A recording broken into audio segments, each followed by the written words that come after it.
Hola amigo Armando, buen día. Espero que estés muy bien. Te habla tu amiga Axa. Un gran saludo a toda tu bella comunidad. En esta ocasión te traigo 3 vivencias que tratan de mi abuela, que en paz descanse. Dichas vivencias son muy importantes para mí, ya que creo que parte del don de percepción que yo tengo me fue heredado por ella. Ella nace en un pueblito otomí llamado San Francisco Magú. Está situado en el municipio de Nicolás Romero. Tal vez ya muchos sean de ahí, ojalá. Un saludo para ellos. Está cerca del Estado de México. Es un lugar lleno de cultura y que conserva todavía sus usos y costumbres. Brujas, brujos, hechiceros, nahuales, de todo hay por allá. Te contaré cómo era la vida de mi abuela en ese lugar. Mi abuela venía de una familia muy pobre. La verdad no recuerdo cuántos hermanos tiene o tuvo, porque ya la mayoría pues ya murieron. Pero era una familia muy pobre, cosa que no entiendo porque es difícil que alguien viviendo en un pueblo, siendo la tierra tan fértil, pues no tenga que comer. Mas sin embargo, ellos a veces no tenían ni qué comer.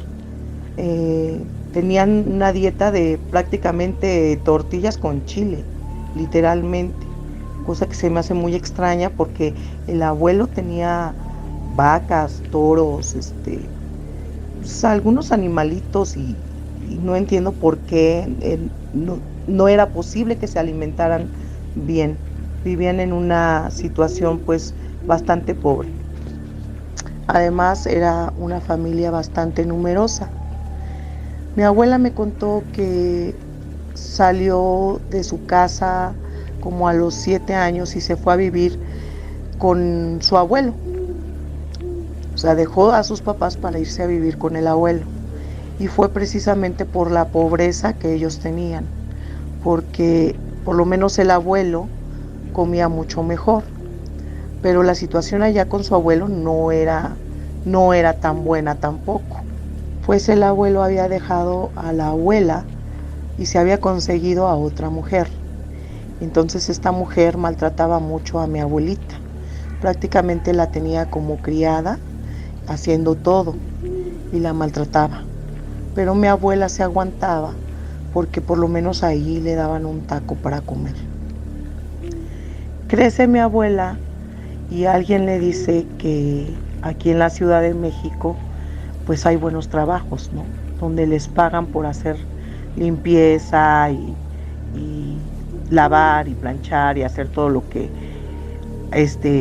toda la limpieza de las casas. Entonces ella junta dinero y decide venirse a la ciudad. Te voy a decir algo, mi abuela pues no sabía ni leer ni escribir porque ella jamás fue a la escuela precisamente por la situación de pobreza que en su casa había. Nunca la mandaron a la escuela. Pero a pesar de eso, ella era muy inteligente. Sabía y aprendió a andar perfectamente bien en la Ciudad de México. Además de que no sé cómo aprendió a hacer las cuentas. Llegando aquí a México, trabajó con grandes personalidades. Corrió con buena suerte porque tuvo buenos patrones. Un ejemplo, trabajó con el señor Oscar Cadena, creo que era periodista. Estuvo trabajando con él mucho tiempo. Trabajó con grandes personalidades. Claro, ella pues no sabía quiénes eran ellos, ella solo se dedicaba a su trabajo. Cuando recién se viene a la ciudad, su abuelastra se enoja mucho, pues obviamente su esclava se le fue, ¿no? Prácticamente su sirvienta se le fue. Y le manda a hacer una brujería. A mi abuela aquí en la Ciudad de México se le empieza a hinchar un pie, pero se le pone súper gordo el pie. No puede caminar. Esto la abuelastra lo hizo con el afán de que ella regresara al pueblo. ¿Para qué? Para que seguir explotándola, me imagino, ¿no? Le levanta el castigo, le quita la brujería y ella se queda ahí en el pueblo. Mi abuela no sabía qué hacer, le dolía mucho su pierna, la tenía muy hinchada y pues triste porque tiene que regresar al pueblo y ella quería seguir trabajando. Sí asiste con los médicos a hospitales, pero pues no le saben decir qué es lo que tiene. Incluso le llegan a comentar pues que le tienen que cortar la pierna, cosa que ella no acepta. Se regresa a su pueblo y ahí entre sus amistades le dicen que hay un lugar donde la pueden sanar. Al parecer es un centro espiritista, así se dice. Bueno, es un centro donde curan. Dice que cuando ella llegó, la persona que la recibió, la mujer que la recibió, le dijo, te estabas tardando, ya te estábamos esperando.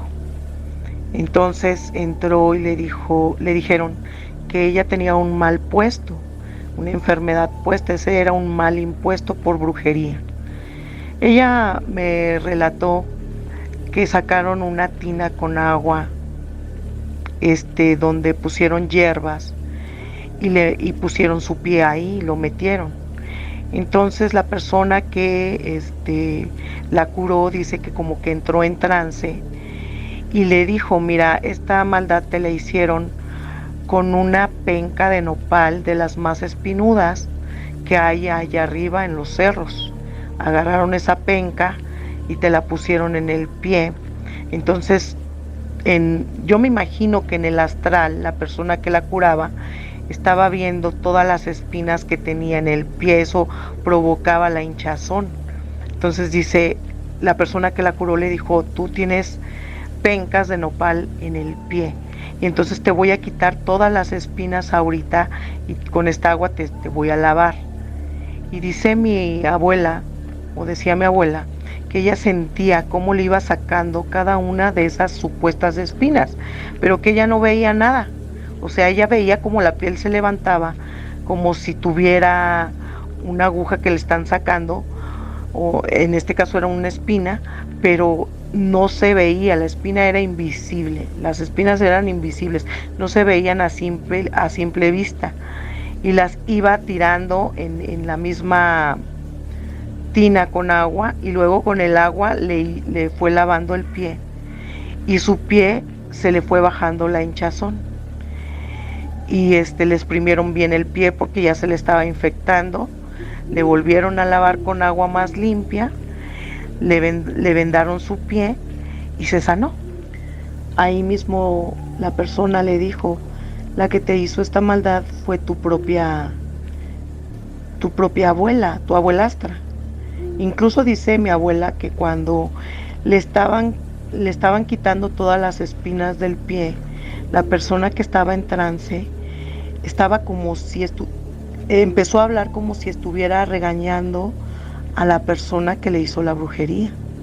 O sea, hablaba así de, mira nada más lo que le hiciste a esta niña, ¿por qué eres así? O sea, la regañaba como si estuviera presente. Ya después le dijo que había sido su abuelastra, que porque estaba muy enojada porque se había ido a la Ciudad de México a trabajar y pues ella la quería seguir explotando aquí. También le dieron la opción de si quería regresar la maldad a su abuelastra, para lo cual mi abuela dijo que no, que pues ella pensaba que existía la justicia de Dios y pues que tarde o temprano pues lo iba a pagar, pero que ella no era nadie para castigar a nadie. Tiempo después, la señora se enferma y muere. De hecho, no sé si murió primero el abuelo y luego ella. Yo creo que murió primero ella, porque el abuelo heredó todo a mi abuela, heredó todos sus bienes a mi abuela.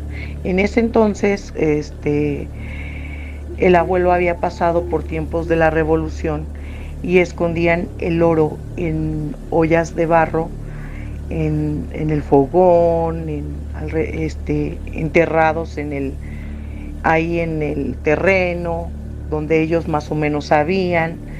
Al estar mi abuela en la Ciudad de México y siendo ella muy pequeña, bueno, tenía yo creo como 13 años cuando su abuelo la heredó, pero estaba en la Ciudad de México. Entonces todos sus tíos fueron y escarbaron alrededor de la casa que le había heredado su abuelo y sacaron los centenarios de oro que tenía el abuelo ahí, heredados para ella, y se los robaron todos, quedando nada más la casa. Fue tanto el saqueo que hicieron a la casa que fracturaron las cepas de la casa. Le dejaron una casa que casi se estaba cayendo por lo mismo de que escarbaron todo alrededor de la casa. En fin, que le roban toda su herencia. La casa era una casa muy grande y tenía hasta una tienda como de raya. Todo se lo robaron a mi abuela. Cuando mi abuela llegó no quedaba absolutamente nada. Las paredes se habían cuarteado porque movieron toda la cepa, todos los cimientos de la casa, desenterraron todas las ollas que ahí tenía el bisabuelo y le robaron todo lo que a ella le correspondía por herencia. De nada les valió porque esas personas a final de cuentas murieron en la vil miseria, peor que como empezaron, porque lo que cometieron fue un robo, porque la herencia toda la había sido para mi abuela. Mi bisabuelo, yo creo que por todos los años que ella le sirvió, la quiso gratificar así, de esa manera. Y aquí viene lo interesante.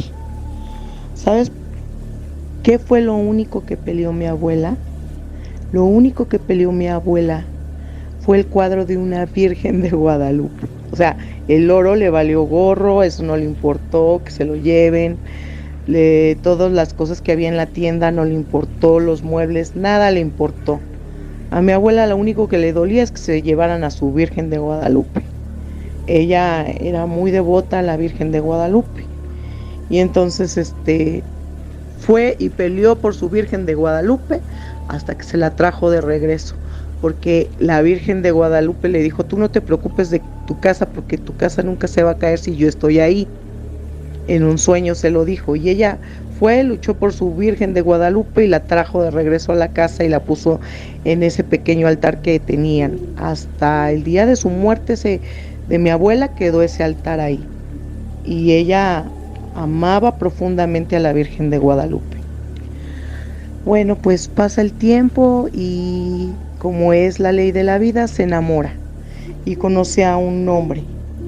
Este hombre era como algo así como delegado municipal en un pueblo más adelante de San Francisco Magú, no recuerdo bien cómo se llama ese pueblito.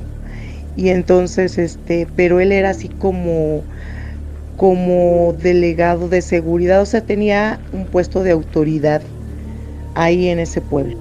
Además, este señor había estado juntado con otra mujer.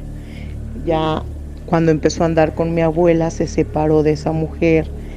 Y entonces, debido a que en aquel pueblo él tenía ese puesto de autoridad y tenía que dar servicio allá en donde él vivía, solo llegaba por las noches a ver a mi abuela. O sea, se fueron a vivir juntos, pero nada más se veían por las noches. Él se iba a su trabajo desde las 4 o 5 de la mañana, cruzaba un cerrito y se dedicaba a su trabajo, y regresaba ya 10, 11 de la noche a ver a mi abuela.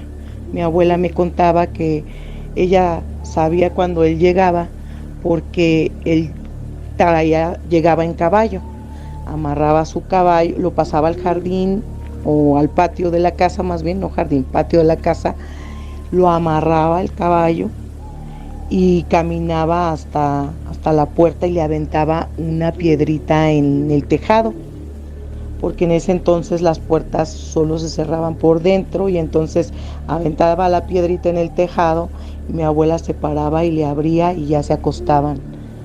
Si tenían tiempo o ganas platicaban de algo, de lo que les pasaba en el día, pero normalmente pues nada más se dormía y al siguiente día ya se levantaba temprano, le daba de desayunar y pues ya él se iba.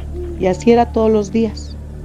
Ahora, este señor se había separado de su primera mujer porque la mujer, la, la ex esposa, tenía un hermano y este hermano, abusando de la autoridad que tenía su cuñado, pues delinquía continuamente, incluso asesinaba gente. Entonces es por eso de que él no podía meterlo a la cárcel porque era su propio cuñado.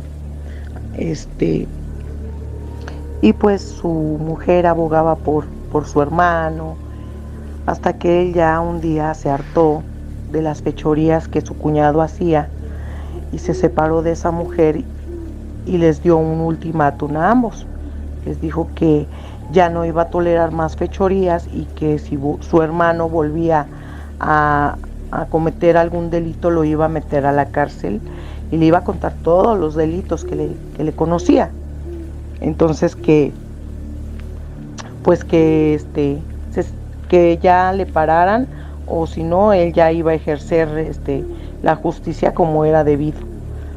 Entonces se separa de aquella mujer y conoce a mi abuela tiempo después y se junta con ella, se enamora y se junta con ella. Su excuñado pues sigue en lo mismo, sigue delinquiendo, haciendo sus fechorías en todo el pueblo. Al parecer creo que mata a una persona y él va y tiene que ejercer la justicia y su palabra, entonces mete a su excuñado a la cárcel. El excuñado se queda ahí en la cárcel como por unos 10 años más o menos, la verdad no recuerdo bien el tiempo que esa persona se quedó en la cárcel, pero a final de cuentas, por buena conducta y otras cuestiones, como es otro pueblo distinto y las leyes son distintas, lo liberan. Sale pues embravecido contra su excuñado, ¿no? Contra la persona que lo metió a la cárcel y pues jura vengarse. Hay gente que lo escuchó que decía que se iba a vengar y que se iba a vengar. Su venganza la lleva a cabo un día donde se encuentra con su excuñado y se le presenta como, pues no pasó nada, pues tenías razón, tú tenías que cumplir con tu compromiso y tenías que ejercer la justicia y pues no pasa nada, yo te perdono. O sea, muy perdonador el señor, se lo lleva a una cantina, le invita a unos pulques o unas cervezas, yo qué sé, y ya cuando lo emborracha y lo tiene bien borracho, esta persona sale y le dispara por la espalda cuando ya se iba a su casa. Y pues el esposo de mi abuela queda tendido ahí a media carretera y y tienen que esperar hasta que lleguen ya otras nuevas autoridades de la Ciudad de México.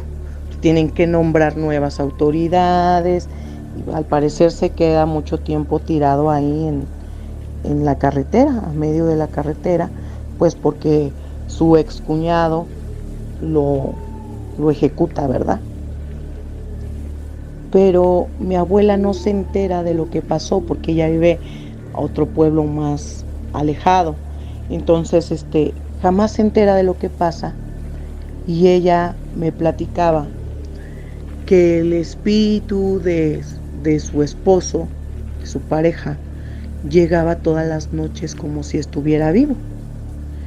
Dice que llegaba, escuchaba el caballo, o sea, cómo venía cabalgando desde la entrada del camino, cómo llevaba el caballo, lo amarraba y le aventaba la tejita. Como ella no sabía que él ya había muerto, le abría la puerta y se acostaban. Yo la verdad te soy sincera, nunca le quise preguntar o me dio pena preguntar, pues si, ¿cómo te diré? Pues si tenían relaciones sexuales, la verdad. Nunca se lo pregunté, pero pues ahora tengo esa duda, ¿no?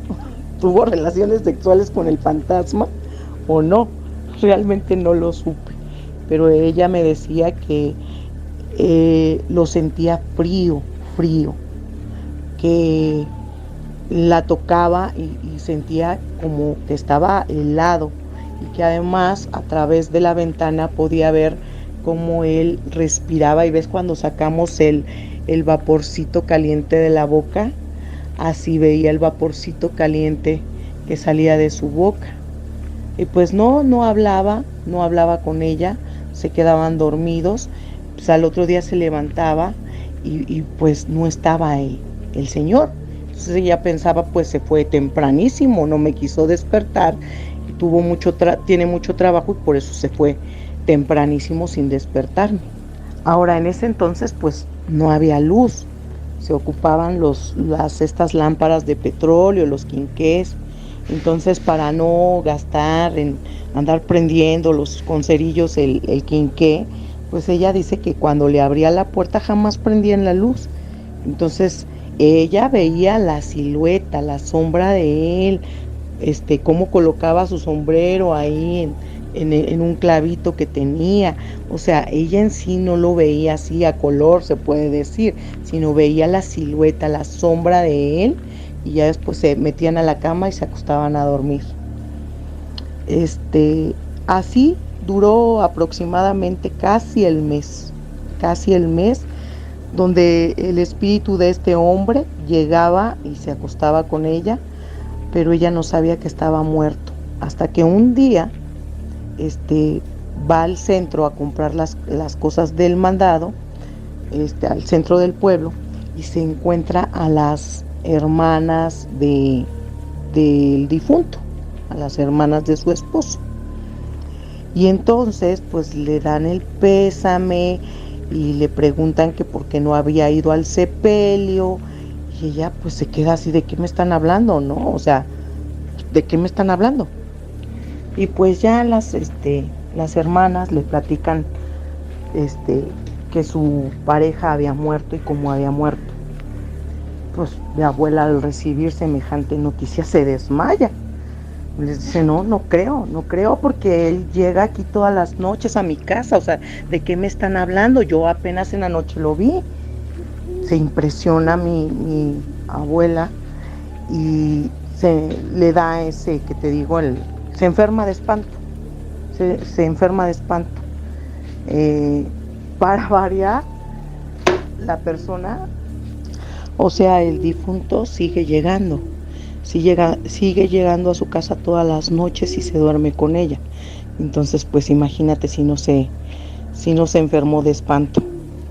Entonces dicen que dejó de comer, que ya no podía ni comer, de estar pensando en va a llegar en la noche, él ya no existe, ya está muerto. Pues imagínate todo lo que pensaba, ¿no? Ahora te imaginas si tenía relaciones sexuales con él, pues, ay, no, mejor no nos imaginemos. La verdad, siempre me quedé con esa duda, siempre se me hizo una falta enorme de respeto preguntarle esas cosas, pero ella decía que sí, que se adelgazó muchísimo y que pues todos sus familiares se enteraron de su caso y pues estaban muy preocupados.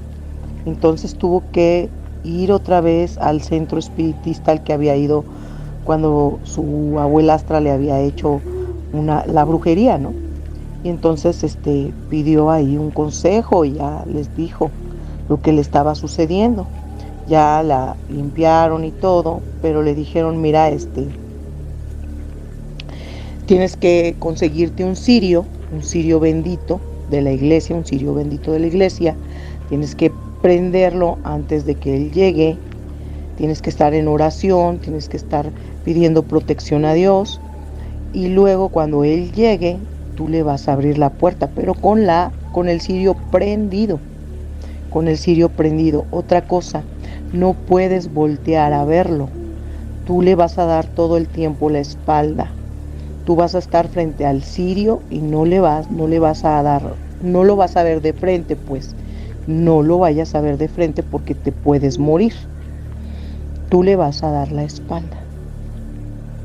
Y pues mi abuela dice que así lo hizo y también le dijeron, ahora, lo que aquí pasó fue que él murió de una manera tan repentina que él no se dio cuenta de que ya había muerto.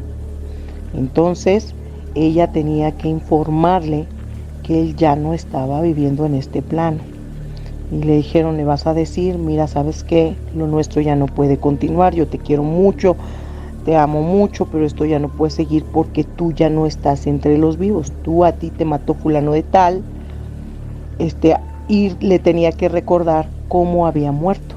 No, pues, ¿qué te digo? Mi abuela era una persona muy tímida y enfrentarse a algo así, pues, era un reto para ella, ¿no? Y más cuando le habían dicho que si volteaba a verlo se la podía llevar, o sea, se podía morir también ella. Entonces que todo el tiempo le tenía que dar la espalda.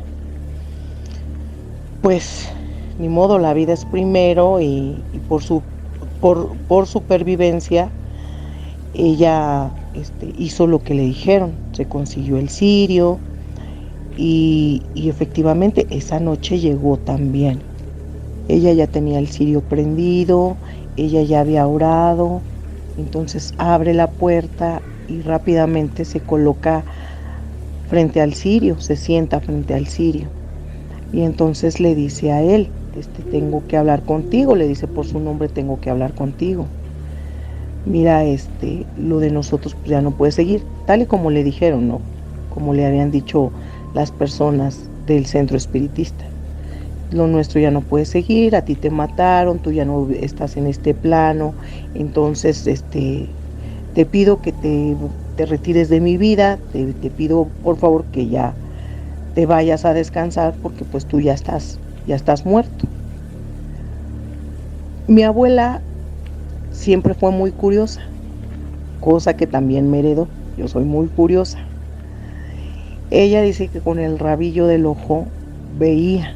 Yo le preguntaba, abuelita, o sea, ¿y qué viste? O sea, si viste algo, ¿no? Me dijo, yo soy muy curiosa y con el rabillo del ojo yo veía que él estaba detrás de mí. Y yo vi que él se sentó. ¿Y cómo lo viste, abuela? ¿Cómo lo viste? Y me dice, no, pues él, ¿has visto como el vapor que sale de las carreteras cuando hace mucho calor? Ves que se ve así como una silueta, como de vapor, como de agua, no sé cómo explicarte, pues así se veía la silueta como de vapor. Y dice, claro, con la luz prendida se veía la silueta como de un vapor, así. Le dije, y luego, abuela, ¿qué te contestó, no? Y me dice, no me dijo ni sí ni no, solo se escuchaba como que lloraba, como que sollozaba. Y ya cuando terminé de hablar con él, me dijo mi abuela, se levantó y se fue y azotó la puerta y esa fue la última vez que lo vi. Esta era una de las historias que a mí más me gustaba y por eso casi siempre le volvía a preguntar y le volví a preguntar, cuéntame otra vez la historia, abuela, ¿cómo fue? En ninguna de esas ocasiones cambió la historia, siempre dijo exactamente lo mismo y fue algo que a ella impactó muchísimo y por lo mismo ella en su casa acostumbraba a poner ofrenda a los muertos por este suceso, porque ella pensaba o ella creía que sí, que en algún momento Dios les daba permiso de volver a este plano en forma de espíritu y entonces quería recibirlos de esa manera, ¿no? Para que ellos sintieran que nunca los olvidaba. Entonces ella sí fue mucho de poner ofrendas debido a este suceso que le aconteció, ¿no? Ella podía quedarse sin comer, ella no podía tener dinero a lo mejor para algo, pero ella ponía su ofrenda por esa situación que ella vivió. Pero esa fue una de las historias que más me encantaba que mi abuela me contara.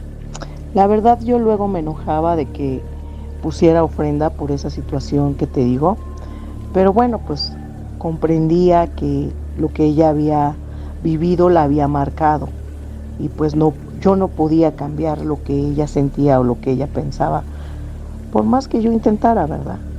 Bueno, esa fue la segunda historia que mi abuela me platicaba de su vida, ¿no? Esa vivencia. La tercera vivencia fue la siguiente. Siguiendo con la tradición de su familia, ella también tuvo muchos hijos.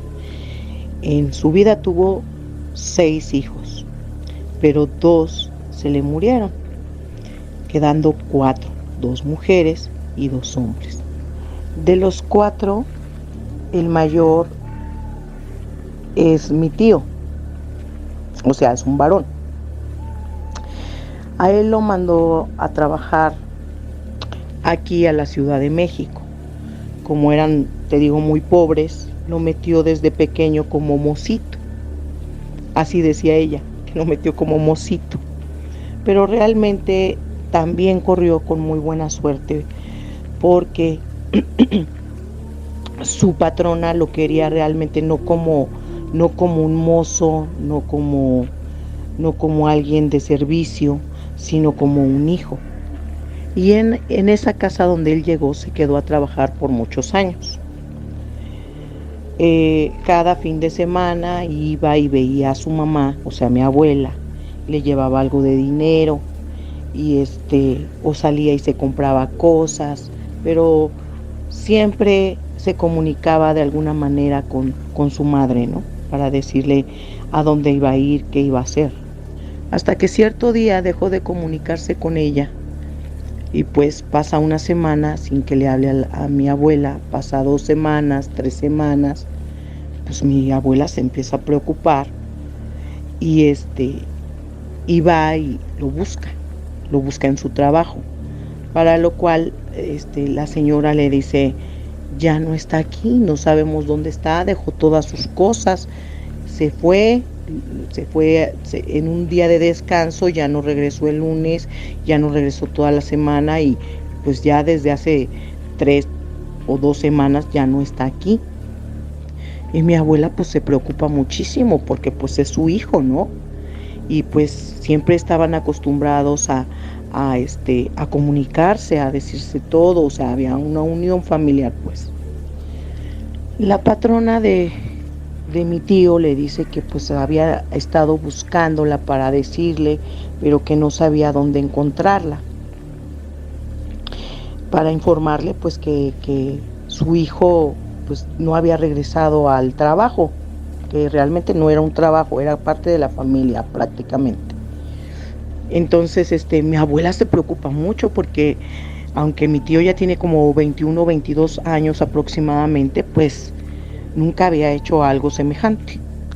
Entonces mi abuela, preocupada, se pone a buscarlo por todos lados, va a los hospitales, va a la morgue, va a todos los lugares habidos y por haber buscando a su hijo y no lo localiza. Pasa un año, pasa un mes, 2 meses y mi abuela hasta se enferma porque no encuentra a su hijo, piensa que algo grave le pasó, que algo malo le pasó, y no sabe ni qué hacer, no sabe ni dónde buscar. Entonces recuerda que allá en el pueblo de San Francisco Magú, por ese entonces, había un señor que era muy bueno para hacer brujería y para rastrear personas perdidas. Ese era como que su principal don por el que acudía la gente a él, porque este señor rastreaba a las personas perdidas. Va con él y le dice, mi hijo desapareció así, así, así. Entonces el señor le dice, tráigame por favor una ropa sucia, una foto de su hijo, pero algo que sea alguna pertenencia que tenga energía de él, porque yo a través de la energía de las cosas siento o percibo dónde dejaron un rastro y dónde están. Pues ahí tienes que mi abuela se regresa otra vez a la Ciudad de México y busca a la señora, la que era la patrona de su hijo, y consigue la ropa, se la lleva, y este señor le dice pues regrese dentro de 3 días. Ya mi abuela regresa dentro de los 3 días señalados por el señor y le dice, mire, pues la buena noticia es que su hijo está vivo. La mala es que se lo llevó una bruja. Ay, mi abuela se queda como que una bruja, ¿no? Sí. A su hijo le hicieron un trabajo y su rastro está hasta arriba de una montaña allá por Veracruz.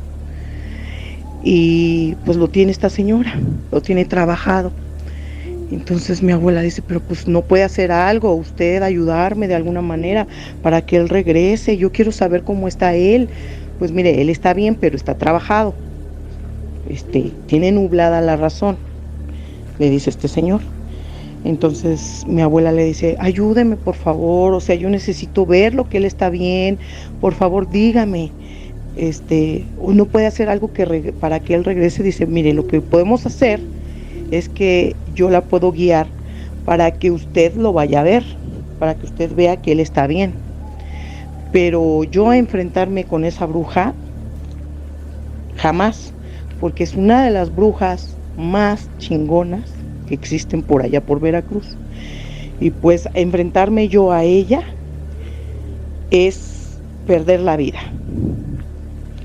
Y entonces le dice, corro el riesgo incluso de que detecte que yo la estoy ayudando y entonces acaba conmigo. Entonces, por ese motivo yo no quiero ni poner un pie allá, ni que ella sepa que yo la estoy ayudando a usted. Pero bueno, usted tiene que saber cómo hacer el proceso. Y le empieza a dar una serie de instrucciones para que ella pueda ir y ver a su hijo allá, directamente en casa de la bruja. Primero le dice que tiene que ir acompañada de 2 personas. Una de ellas tiene que ser amiga íntima de la familia, que ambos conozcan, o sea, el hijo y la mamá conozcan. Luego, la otra persona que la tiene que acompañar es el familiar más leal que hay dentro de su familia o de su clan familiar.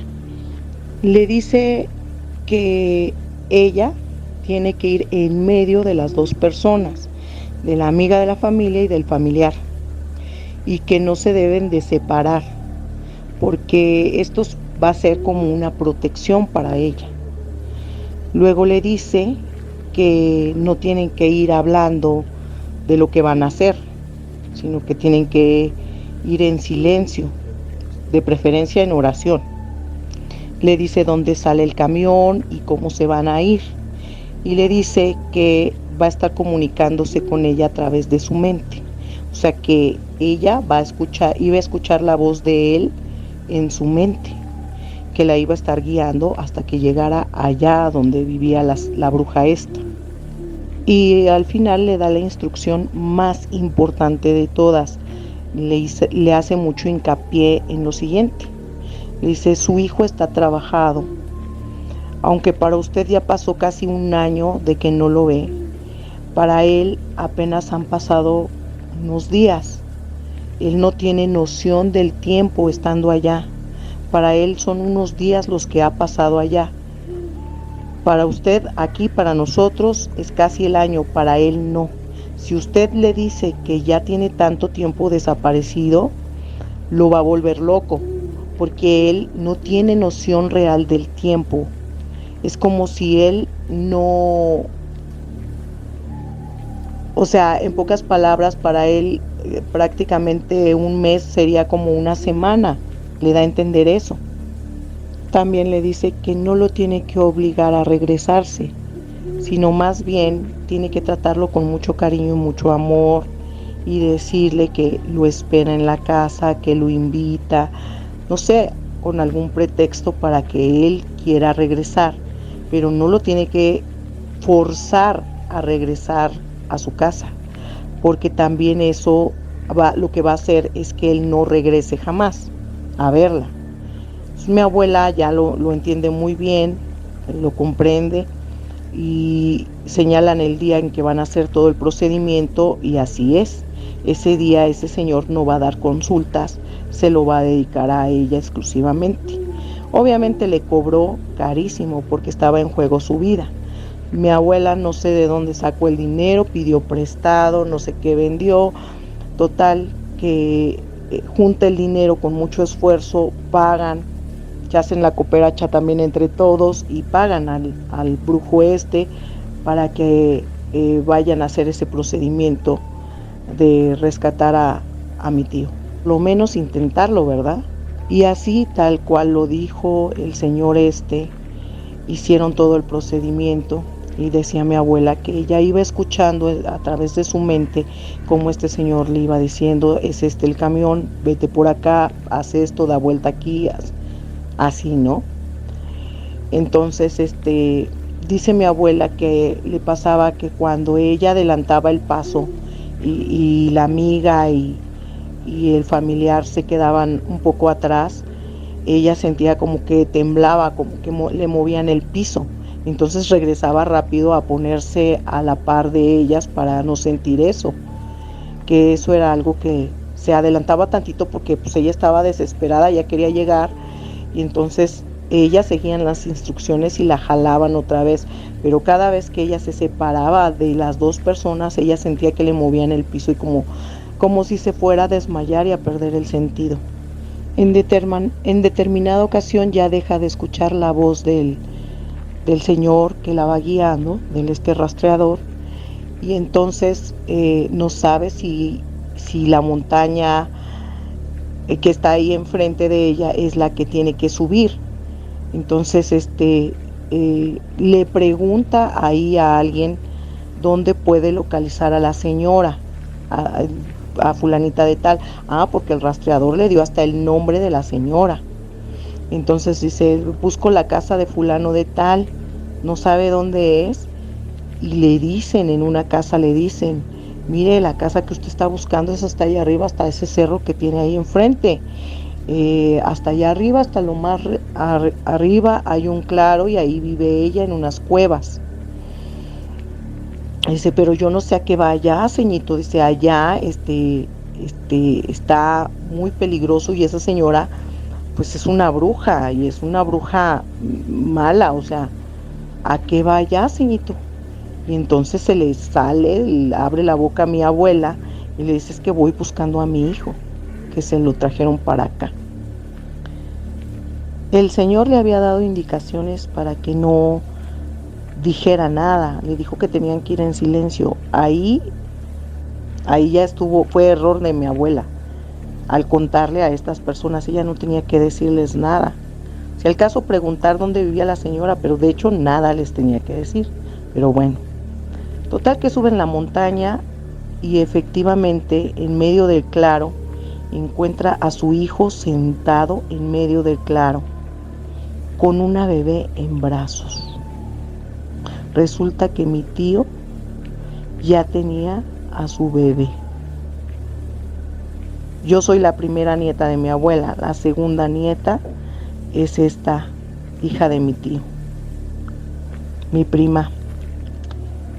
Cuando mi tío ve a mi abuela, se pone muy contento, se pone muy feliz, pero no era como si no lo hubiera visto desde hace un año, sino como que apenas pasaron unos días y le dice: mira, mamá, te presento a tu nieta.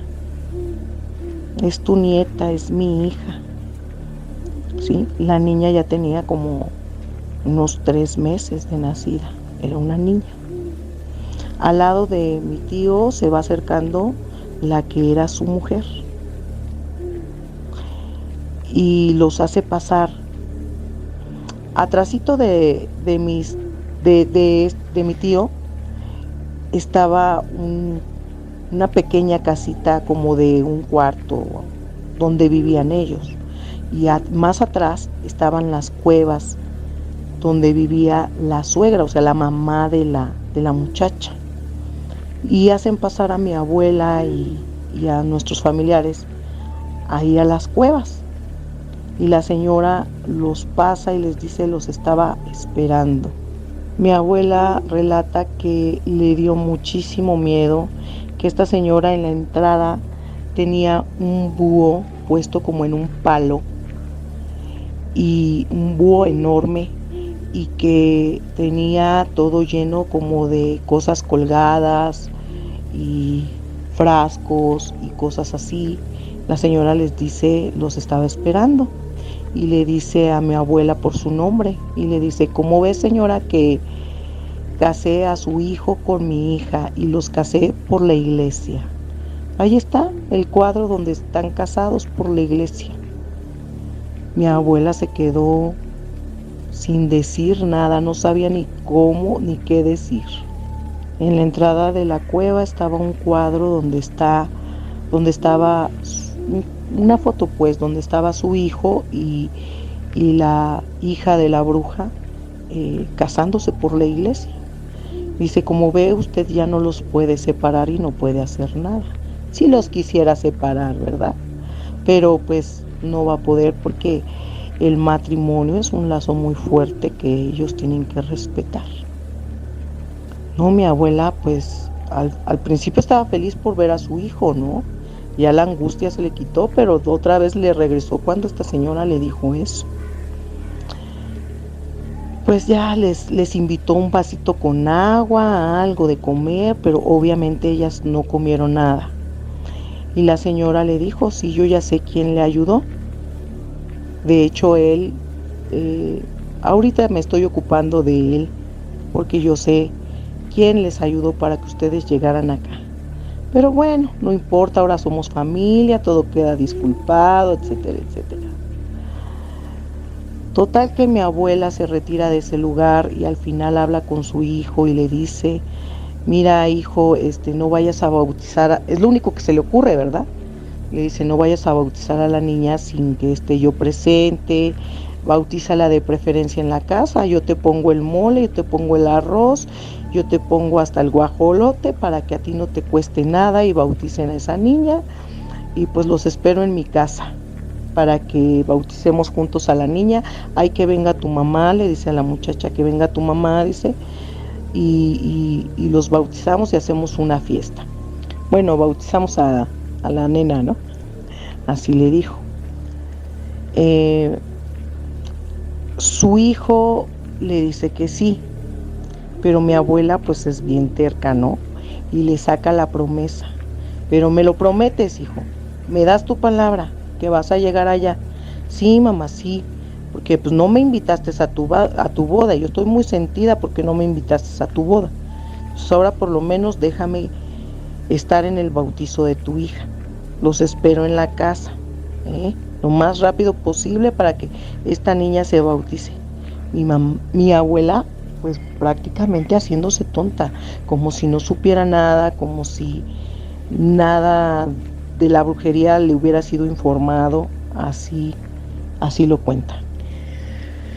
Llega directamente a su pueblo y va a ver al rastreador y le dice: efectivamente pasó como usted me dijo, y aquí está el resto del dinero, porque nada más le había dado la mitad. También ella no era tonta.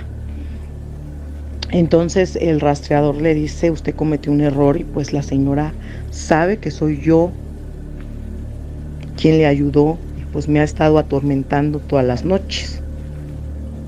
Pues ya mi abuela le pide una disculpa, y pues ya el señor le dice: pues no importa, a ver ahora cómo salgo de esta, quién me manda a mí andar metiéndome en estas cosas también. Entonces mi abuela le pregunta: ¿va a venir mi hijo? ¿Va a regresar mi hijo? Y el brujo le dice: sí, tu hijo va a estar aquí como en unos 3 meses, más o menos. Y sigue el proceso, o sea, tú no tienes que decirle nada, tú no le tienes que dar indicios del tiempo. Cuando él ya se encuentre lejos de esta mujer, poco a poco va a ir recobrando la razón, porque lo que le dan en la comida, Entonces él no tiene noción del tiempo y no razona como es debido su cerebro por todo lo que le dan. Pero cuando él ya esté lejos, poco a poco se le va a ir pasando el efecto de todo lo que le dan. Y sí, vas a volver a ver a tu hijo más o menos dentro de 3 meses. También le dice que no tiene que ponerse en contra de la muchacha. Por cierto, la muchacha tenía como unos 16 años. Entonces, le dice, no tienes que ponerte en contra de la muchacha porque él siente que ama a la muchacha profundamente y ponerte en contra de la muchacha, si tú lo haces, él se va a ir, se va a regresar con esta señora. Entonces tú vas a actuar como que aquí no pasó nada, como que quieres a tu nuera muchísimo y como que a él lo extrañabas y como si no pasara nada. Y vas a hacer válida tu palabra de bautizar a la niña, porque así lo dijiste. Entonces ya efectivamente a los 3 meses llega mi tío. Obviamente ya se le había dado instrucciones a toda la familia para que no comentara nada sobre el tiempo. Claro, no faltaba el que no sabía nada y le decían, oye, tenemos tanto de no verte, ¿no? Entonces mi abuela ya les explicaba, ustedes no digan nada porque él viene de tal y tal proceso, ¿no? Y llega aquí llega ahí al pueblo con su esposa y su hija. Y ahí en el pueblo tiene a su demás descendencia, prácticamente tuvieron como 12 hijos y no es que más. Yo hasta la fecha hay primos que no conozco, pero ahí apenas comienza la historia porque pues al parecer la hija de esta bruja pues también es bruja. De hecho, lo último que supe es que mi tío se quedó muy sorprendido. Ellos ya se separaron. Luego te voy a explicar cómo fue la separación, por qué se separaron y qué pasó después. Ellos ya llevan como más o menos unos 10 años de separados. Apenas recientemente la acaba de ver mi tío de nuevo, se la encontró en la tienda y dice que le habló la muchacha. Bueno, la hija de la bruja le habló. Para variar se llama María, hazme el favor. La hija de una bruja que se llame María, pero bueno, pues hay sus cosas, ¿no? Entonces, la encuentra y ella lo saluda a él, pero él no la reconoce y le dice a mi mamá, ¿por qué no la reconociste? Es que está más joven. O sea, ya pasaron muchísimo tiempo, mi tío ya prácticamente pues ya está bien viejito y entonces, pero su esposa, que es como unos 5 años menor que ella, dice que se ve más joven incluso que su propia hija. O sea, incluso que yo, o sea, yo soy la nieta mayor de mi abuela, luego sigue su hija de esta señora. Nos llevamos como por unos 2 años más o menos y mi tío afirma que esta mujer se ve más joven que su propia hija. Mi mamá ya no dijo nada, pero dice que lo pensó así de, pues como no, pues si es bruja, ¿no? Bueno, pues eso es todos los 3 relatos que te platico de mi abuela.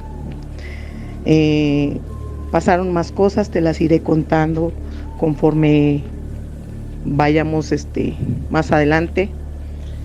Muchas gracias, Armando, por darnos esta oportunidad de expresarnos. Ya sabes que yo te aprecio mucho y pues aquí seguimos en contacto. Que Dios los bendiga a todos